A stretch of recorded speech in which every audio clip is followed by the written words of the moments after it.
Hmm.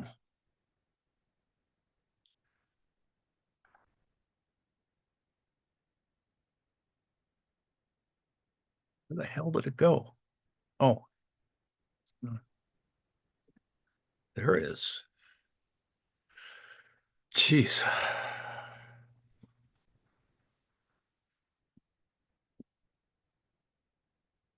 Okie dokie. Hello. Hmm. 4th of March, dis and dat.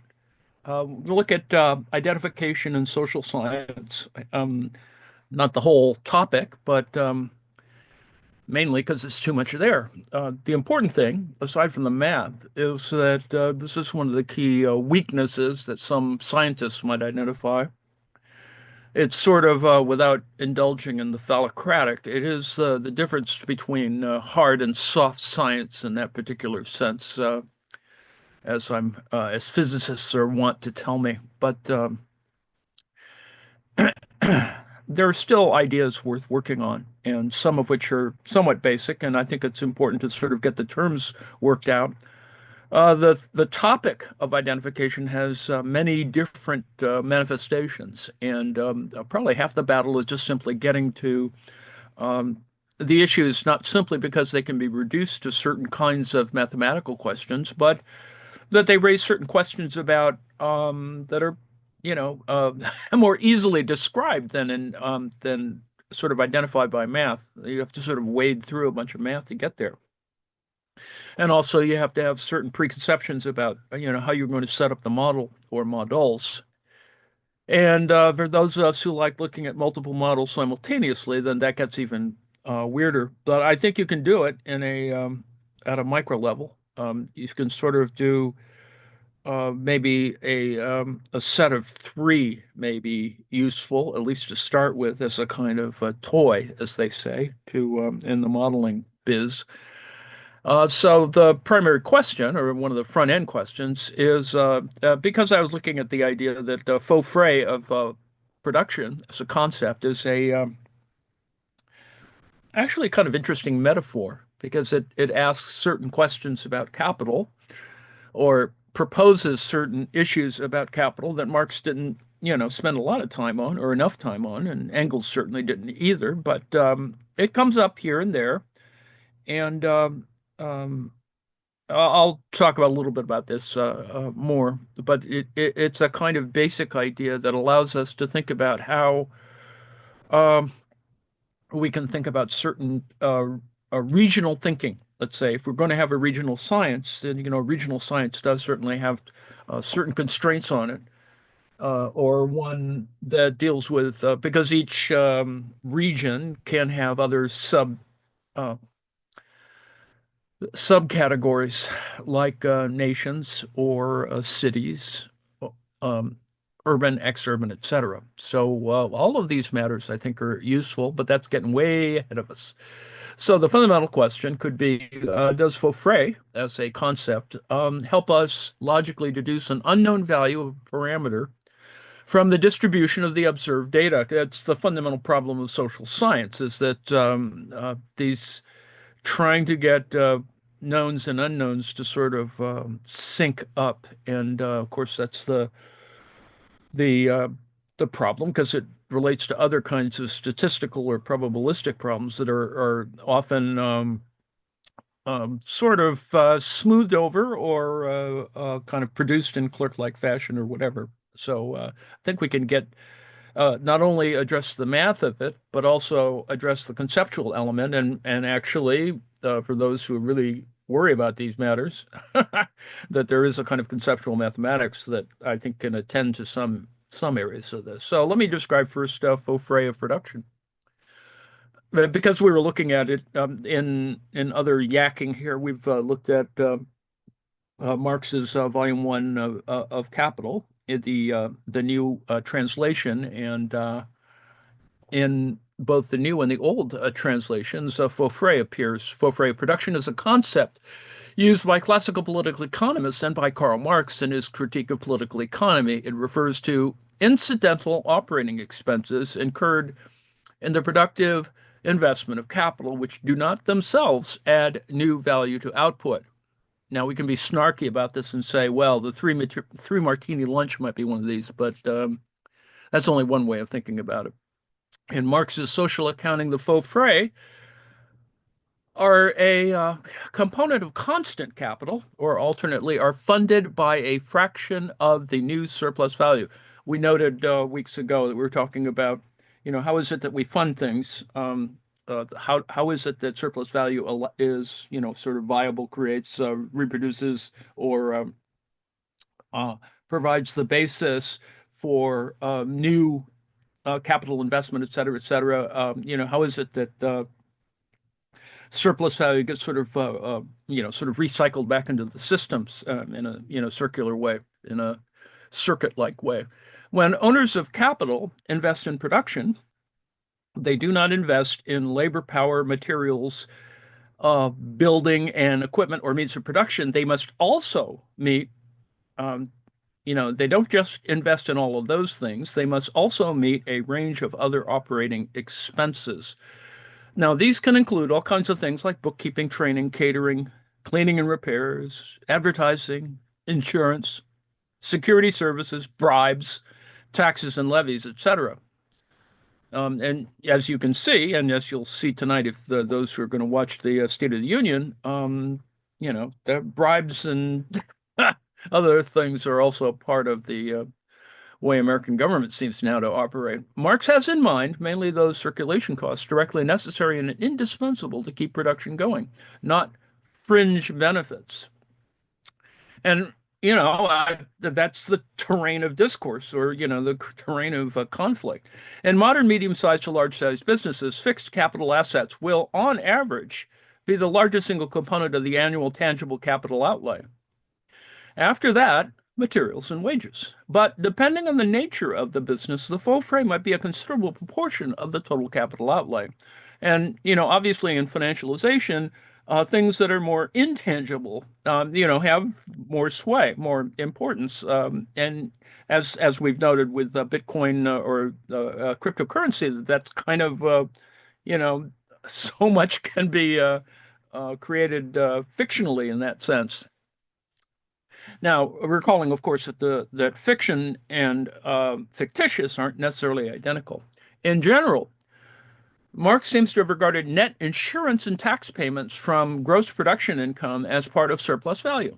But he never elaborated on this point in detail. Presumably, it depends on the nature of the tax and insurance claims themselves.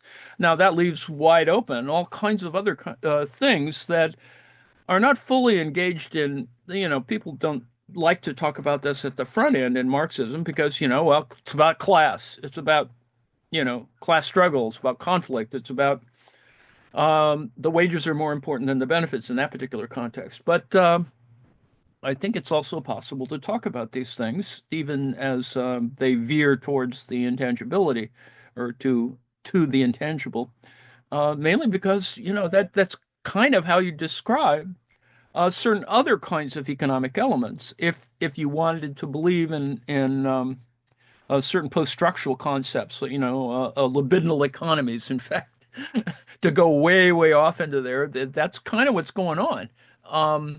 And of course, it's problematic because people have ideological constraints on it because they're too, uptight or whatever, or they're reactionary or they're fascist or whatever. Professor Makoto Ito comments. Unlike pure circulation costs such as bookkeeping and advertising costs, which are faux frais specific only to a commodity economy, some portions of the costs of storage and transport belong substantially to production processes that are continued in the circulation sphere and therefore add to the substance of value and surplus value just as production costs. So you could argue, just to break here for a second, that a free port kind of does that. The object is there in storage, but it is also being mobilized to provide ways in which you can avoid paying taxes on, et cetera. So that's part of the issue, and obviously other things that are put out there in the informal economy. Stuff you got in the Caymans. The rest of the costs of storage and transport, together with pure circulation costs, proceed from the mere change in the form of value. It cannot enter into the substance of value of commodities. Such circulation costs are faux frais, which must be maintained by a part of surplus value. Now, that's an interesting measurable component. And I would assert that you can do this that this has empirical sort of possibilities. So anyway, that's one way of looking at it. And then in my trundling in the last week or so, come across things like this little article, fairly recent. It shows how things, academia, eventually gets to a certain place. Because I looked for this crap decades ago and couldn't find something that really got to it. And so, unfortunately, since the time does not stop, they finally got around to doing this, and I didn't have to go figure it out for myself. The global social insurance movement since the 1880s. Now, this seems a little arcane, of course, and certainly something that might be supported by insurance companies or something simply as a hagiographic sort of activity. But at least we're now on, if you're thinking about world history, global history, these kinds of ideas are there. And in fact, they allow us to address certain internationalist kind of things in a political way. So here's the abstract for this article. This article analyzes the patterns and dynamics of the global social insurance movement since the 1880s through the framework of interactive diffusion. It argues that two principal models of social insurance, i.e., welfare, Medicare is social insurance, right? The German capitalists and Soviet socialists diffused around the world throughout the 20th century. It contends that global forces conveyed basic ideas while national forces determine the timing and specifics of the adoption of global models. From the 1980s, however, 100 years later, a new global model of privatization emerged with the rise of neoliberalism and support from the World Bank. Privatization partially replaced public pension systems in Latin America, then in the former socialist countries in Europe, and a few other countries. Now, this is part of some of the issues, Argentina, Belgium, Brazil, etc.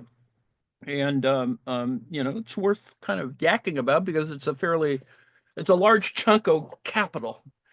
Nevertheless, national compulsory social insurance has remained the predominant form for social protection in the world.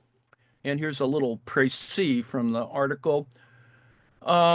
Social insurance is defined as national compulsory systems to insure workers against the possibility of losing their income through industrial injury, sickness, old age, or unemployment. What a concept. The global movement for social insurance established the historical core of the welfare state as we know it today through the German model of social insurance associated with Bismarck, and also planted the seeds for the Soviet model of social insurance to be associated with Stalin. This movement proceeded throughout the 20th century, involving almost all the countries of the world. It's not until the 1980s, with the rise of neoliberalism, that it reached its peak. From the 1990s, however, the Soviet model collapsed with the socialist systems, whereas the German model remained the dominant form despite the rise of the new global model of privatization. Exactly the thing that's going on now with attempts to kill Social Security in the United States, etc. The worldwide character of the social insurance movement has been known since its inception, but no previous historical studies have traced it at the global level. Historians have tended to address social insurance one nation at a time, though Daniel Rogers has explored the issue in the USA in connection to the North Atlantic context. A few comparative studies on the diffusion of social insurance across nations, sociological and quantitative in nature, take the German model of social insurance as the global norm. They explicitly exclude socialist states. See, that's part of the problem right there. The global social insurance movement has been a process of diffusion. Diffusion models are really important. They exist in all kinds of fields. They exist more interestingly, of course, in intellectual history in terms of diffusion of ideas, incorporating more and more countries around the world. For the German model, the movement started in Germany, then first diffused to northwestern Europe and European overseas settlements, followed by Southern and Eastern Europe, South America, and North America, and finally the rest of the world. For the Soviet model, its fundamental ideas were diffused and experimented with through the global socialist movement, but the model was but the model was implemented beyond the Soviet Union only in the post-war era and within the socialist world. This is an important, of course, and this, of course, is the issue of NHS, et cetera, et cetera. So it's all there. I mean, that history is there. The problem is to, how is it that we can build that into a model that might be, might address this larger faux frais problem, because it is, for some people, an incidental cost and has certainly no labor built into it, right? Is there no labor theory of value in a social insurance scheme? And so there's, it raises certain questions about analysis. And so I looked at other issues. For example, as we looked at yesterday, the Basu article engaged in sort of a comparative statics model. So stationary state models are kind of useful to build the front end of a sort of research program. So in terms of economic growth and development, one needs to think more about progressive or advancing state, in which capital accumulation proceeds, whether smoothly or erratically. In other words, a condition of positive economic growth usually associated with high and rising profits and wages. An economic system experiencing negative growth is said to be in a declining state. And then there's blah, blah, blah, blah about dismal science, et cetera.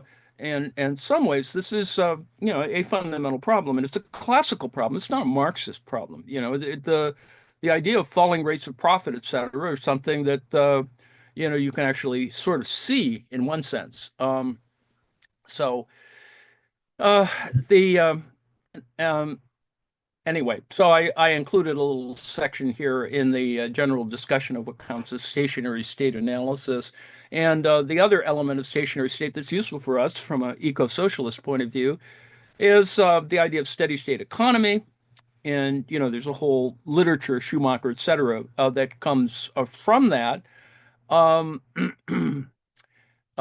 and it's not necessarily a static state, it's not a stationary state. So that's a whole nother set of issues. In neoclassical economics, term steady state is used to indicate not a state of zero growth, but of kind of equilibrium growth. We've been talking about that sort of yesterday, this idea that, the dynamics of it are kind of, you have to sort of consider it from a chemical kind of point of view, or, sort of Farhoon and Machover, you need sort of something that you can borrow from material science or chemistry and think about what counts as that large scale dynamic stuff. And so the propensity to save is such that per capita consumption is equalized across generations. So this is obviously not what the classical economists meant by stationary state. So that's one small issue that comes from the 19th century that we sort of need to square away what counts as a steady state. And that, just that little path or detour can get us to E.F. Schumacher, et cetera. So and trundling around and looking at other literature, there is an interesting little article that is actually a kind of fundamental article. It kind of informs all the other damn articles, at least in the late 20th century. That is Identification Problems in the Social Sciences by Charles Mansky of 1992. And let's read the abstract, because otherwise we get off into numbers and it gets a little crazy. Methodological research in the social sciences aims to learn what conclusions can and cannot be drawn given empirically relevant combinations of assumptions and data. Methodologists have long found it useful to separate inferential problems into statistical and identification components. Studies of identification seek to characterize the conclusions that could be drawn if the researcher had available a sample of unlimited size. Studies of statistical inference seek to characterize the generally weaker conclusions that can be drawn given a sample of positive but finite size. Statistical and identification problems limit in distinct ways the conclusion that may be drawn in empirical research. Statistical problems are most severe when the available sample is small. Identification problems are the most severe when the researcher knows little about the population under study and the sampling process yields only weak data on the population.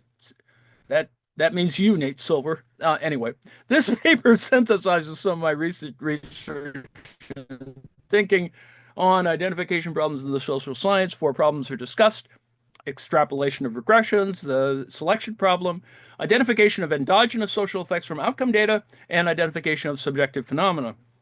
Now, these problems arise regularly in social science research and are the source of many substantive disputes.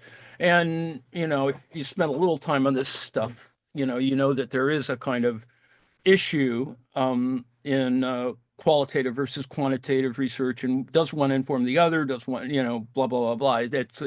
It's sort of an endless little struggle. And I think it sort of behooves us, those of us who are interested in interdisciplinary or cross-disciplinary, intradisciplinary sort of issues, that we sort of try and solve some of these things and figure out ways to do it. So, in economics and econometrics, the parameter identification problem arises when the value of one or I'm not this. There's not a lot of math here, so hold on, don't go blank. Arises when the value of one or more parameters in an economic model cannot be determined from observable variables. See, this is the same thing I asked at the front end about faux frais. Closely related to non-identifiability in statistics and econometrics, which occurs when a statistical model has more than one set of parameters that generate the same distribution of observations, meaning that multiple parameterizations are observationally equivalent. For example, and fortunately, I won't show the math.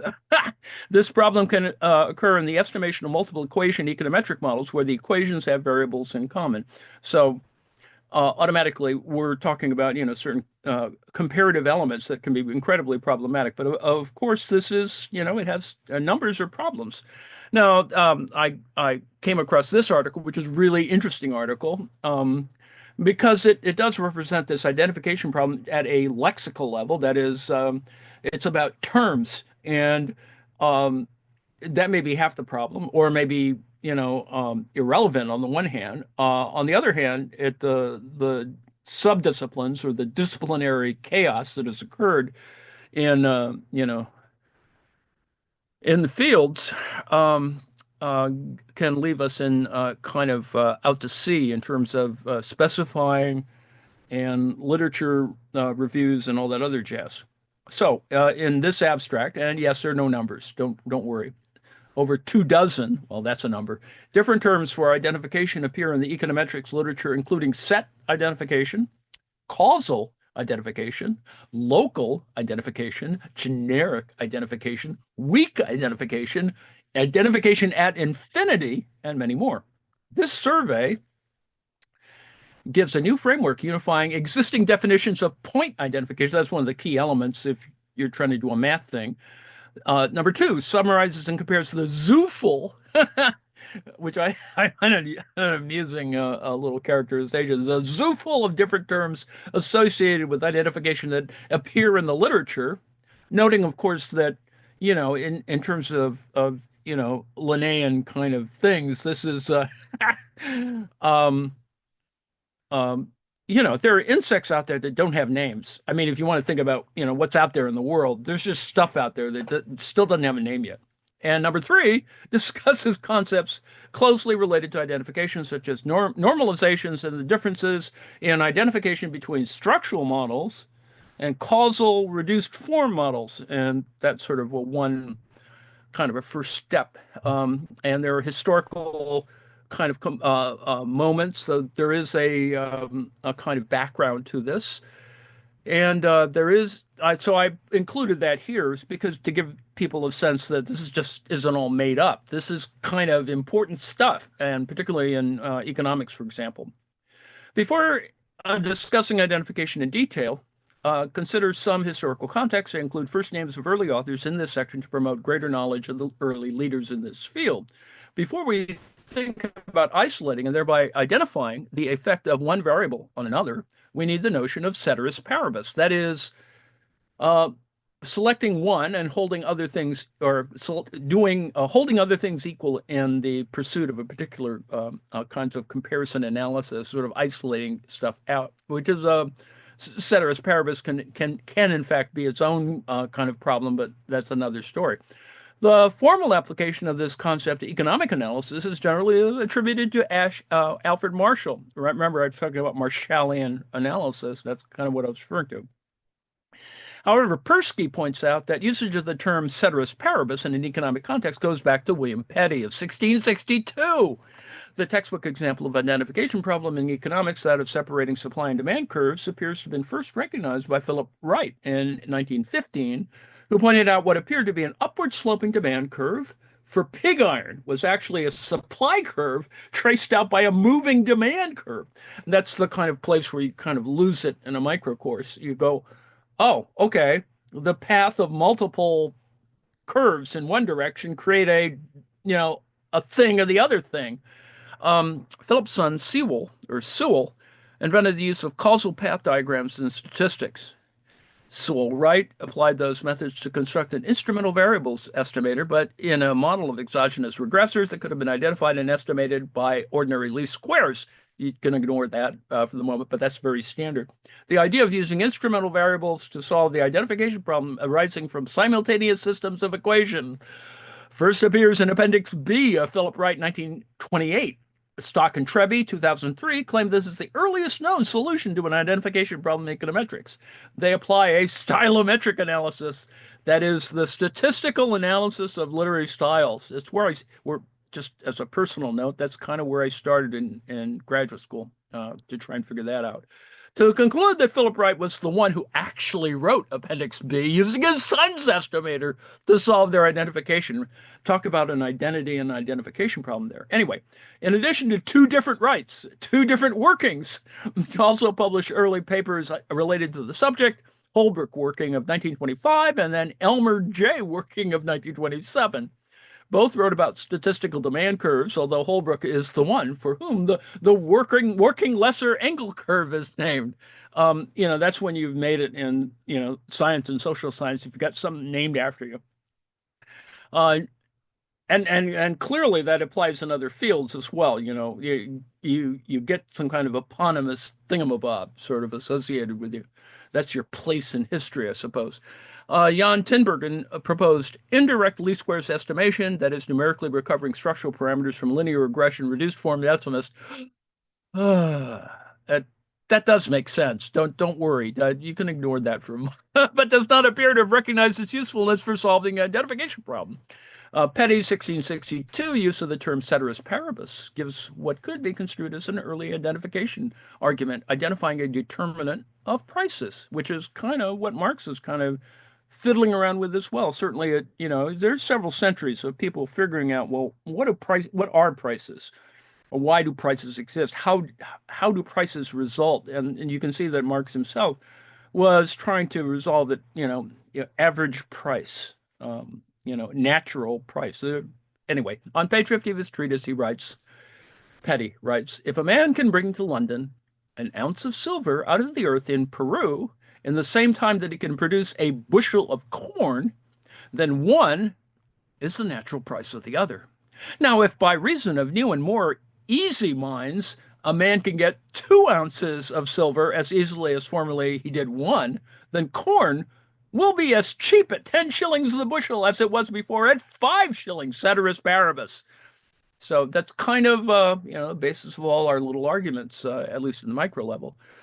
Sewell's first application of causal paths was establishing the extent to which fur color in guinea pigs was determined by the developmental versus genetic factors. Oh, and lest you think that's unimportant, I saw a thing today on the darn internet that talks about developing mastodons for the Arctic.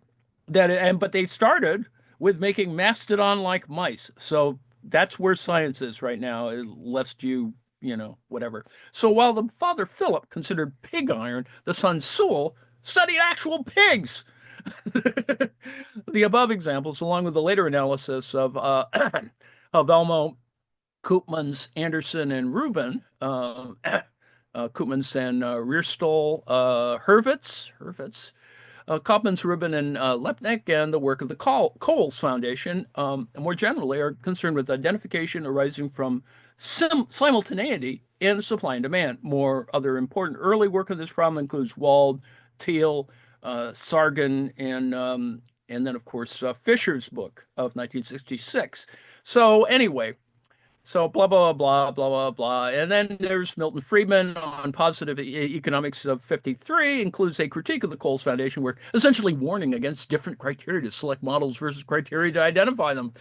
A standard identification problem in the statistical literature is that of recovering a treatment effect derived from earlier probability theory, identification based on randomization. There's Cox, Rubin, blah, blah, blah.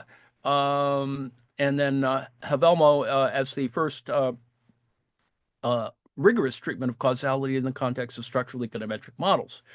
So, unlike the results in the statistic literatures, econometricians historically focused on cases where selection, that is, determining who is treated or observed, and outcomes may be correlated. Now, these correlations could have come from a variety of sources, such as simultaneously or optimizing self-selection. Another example is survivorship bias analysis. Recall regarding airplanes in World War II, and this one has a standard funny example about, what is it that you conclude from machine gun holes in your airplane, and which is a way in which you can decide what the false positives are, for example, from a statistical point of view, which is really important actually, because in this particular instance, it had to do with designing airplanes, which recognizes that even when treatment assignment, where a plane is hit, is random, standard attrition that is correlated with outcomes, only planes that survived attack could be observed. That's the key element, drastically affects the correct analysis. General models where selection outcomes are correlated follow from Heckman, blah, blah, blah. And then there's Deming. Deming, what a guy, gives us just in time and all the other stuff. And then there's Gini coefficients, and yeah, it's a big literature thing. So that's what you do when you do a, lit review kind of thing. You go blah, blah, blah, blah, all that sort of stuff is there. And maybe you haven't read it all. So, but it's all there kind of, and it's really a canon. It functions as a canon. So anyway, let me conclude because we're getting close to the end. One of the underlying issues is, of course, identification, set identification, and partial identification, which is a way of sort of getting at, identification with some sort of intermediate idea to think about parameters. So statistical models that are set or partially identified arise in a variety of settings in economics, including game theory and the Rubin causal model. So this is actually important. Point identification is important, but the question I want to raise, which for my own little weird purposes, is to talk about multiple point identification, which I think is where certain questions about regional analysis will be important. And I think there's a literature for it. It's just that I don't know it very well, and I have to go hunt it down. And so that's my next little task. Partial identification is one of the most prominent recent themes in econometrics. And this is a little thing about talking about the University of Chicago's Journal of Political Economy, yammering on about how partial identification is important. Let me come to its conclusion. In fact, in both settings, weak assumptions lead to remarkably sharp conclusions. In this way, both papers illustrate clearly the usefulness of approaching empirical work through the combined lens of economic theory and partial identification, and provided ample motivation for further applications of partial identification, as well as the development of the accompanying theory for estimation and inference. Recent work in this spirit. Now, this is where what now is kind of interesting. And there's estimation of structural voting, which useful for a variety of things, but also for other kind of ideas with deliberation using data from U.S. appellate courts. So that's, there's a thing there for the overlap between law and political economy, which I find useful. And then, of course, I added a really to me, really interesting, probably not interesting to anybody else, partial identification in econometrics, by Ellie Tamer, who's at Northwestern. And, she looks at some pretty interesting ideas about, the kind of history of this as well. Sort of, I gave you the kind of hagiography above, various people yakking in general from a history point of view, but this is a little bit more specific. and raises some interesting questions. It is not clear why the failure of point identification and the impact of partial identification were largely ignored in both econometric and statistics before the 1990s. Especially surprising. Well, I think it's a garbage in, garbage out problem. The databases they were using didn't attend to some of those kinds of issues. Well, whereas now we got all kinds of data, and also computers. This is especially surprising, even as a slight breakdown in point identification leads to changes in the asymptotic theory of estimators, which in turn requires a modification of the standard procedures derived under point identification. Given that point identification is oftentimes assumed, it's surprising that not enough work has been devoted to studying properties of a model that failed to point identify the parameters and the effect of this failure on the statistical properties of estimators. So anyway, that there's a 40 pages of yammering about that idea. And then I got to Lesage's work, which Lesage, in his early life, labored, deep in Texas at sort of a minor university, and yet is kind of a key element in with this other guy, Asselin, in spatial econometrics. But anyway, another justification is that observed variation of the dependent variable may arise from unobserved or latent influences. Latent, unobservable influences related to culture, infrastructure, recreational amenities, and a host of other factors for which we have no available sample data can be accounted for by relying on neighboring values taken by the dependent variable. So if you are trying to model a environment, a region, you're going to need other stuff. And measuring the other stuff is actually kind of important. So in terms of the earlier work that I did on trying to figure out stuff related to offshore wind farms, offshore wind turbine farms, um, this is exactly the same kind of problem. You have all kind of observable influences. You have scientific data, but then you have all this other weird stuff going on that has no either irrelevance or stupidity built on it. That's kind of like, let's say, the current example, of course, is that President Trump believes that, or at least he says, and this is, of course, his usual BS, that whales get cancer from wind turbine farms. So, your mileage may vary. So that's the absurd part of it. There's actually other things that make it more real. So and then I finally end today with a little request. And I was just asking Gemini to give me an outline, and it gave me an interesting little outline. But obviously, I'm going to have to ask other questions and go my own direction. But I always like asking Gemini to help check my work. Not that it gives me a definitive answer, rather, it just gives me a structure of was I in the right ballpark, or the right type of ballpark, even. Anyway, so I asked it some questions about spatial dependence, and I got kind of the standard responses, inverse distance weighting, Krieging, spline interpolation, spatial regression models, estimating the spatial autocorrelation parameters, blah, blah, blah. It's all standard stuff. But fortunately, it put me in the ballpark, and I like being in the ballpark, at least one ballpark. Like in Detroit, there are four ballparks, or well, a hockey rink is not a ballpark, I suppose. But anyway, so that's kind of where we're going with this. So that gets me to the end of my little yammering here. So if there are some questions or comments or craziness, let me see if I can. Thank you, Larry. Hairy mice, woolly mice, dream of genie. Yes, there we go. Zooful, indeed. Let's see what else. Thank you very much for your attention. Let me stop the share. Uh, stop the share and stop the live stream, and we can get back to our other stuff. I apologize yesterday for sort of being around, but I fell asleep as usual, and much of my work is